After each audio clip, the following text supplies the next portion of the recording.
প্রথম আলো কার্যালয়ের সামনে বিক্ষোভ, কিন্তু কেন? রাজধানীর কাওরান বাজারে প্রথম আলো অফিসের সামনে ধাওয়া পাল্টা ধাওয়ার ঘটনা ঘটেছে।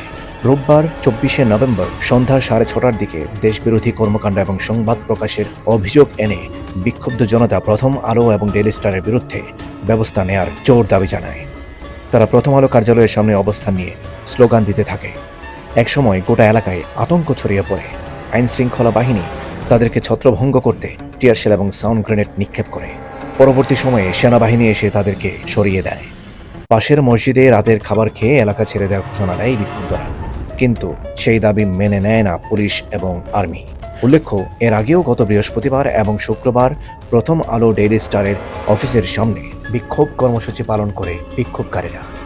বাংলাদেশের জনগণ এর ব্যানারে এই কর্মসূচি পালন করে তারা।